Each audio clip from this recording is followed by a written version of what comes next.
Silverhawk is a private wealth firm. We find, our target client is primarily high net worth people, typically between 5 million and 100 million. So we've advanced a lot of our tax knowledge as a resource to those clients to appropriately advise them and provide them with information on how does this 1031 process work. Hopefully we can get out in front of them. We also spend a fair amount of time educating their other trusted advisors, educate the CPAs, attorneys, bankers, even commercial realtors to understand what the rules and ramifications are. We as a firm also represent, have the ability to place clients in an investment that is eligible for exchange proceeds as well.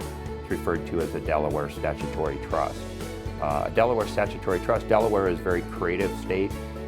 They've come up with a number of different structures that are very attractive for businesses. You see a lot of major corporations utilize Delaware corporate structures. Delaware Statutory Trust was approved or granted status in 2004 by the IRS to be an eligible recipient for exchange proceeds on investment real estate.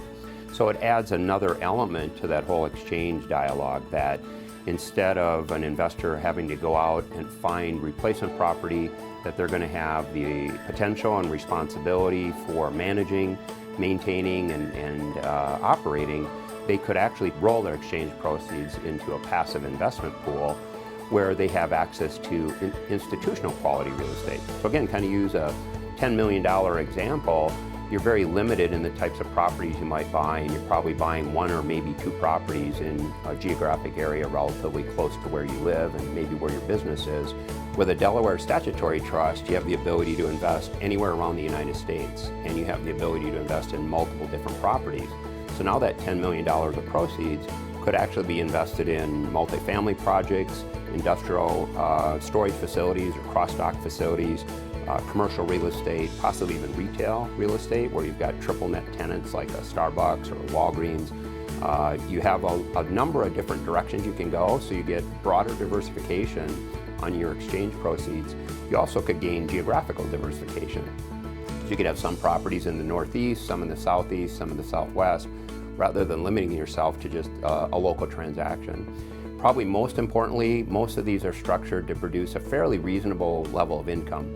So oftentimes clients are experiencing 5 or 6% monthly cash flow from their exchange proceeds, where the investment that they're liquidating out of may have had little or no cash flow. So it fits really well primarily with a baby boomer population, that now they have an opportunity to create a broadly diversified portfolio of real estate in a Delaware Statutory Trust, multiple abilities to diversify geographically as well as property type, and also enhance their income. So it kind of becomes mailbox money. They've got an opportunity to just sit at home and collect checks and enjoy their lifestyle.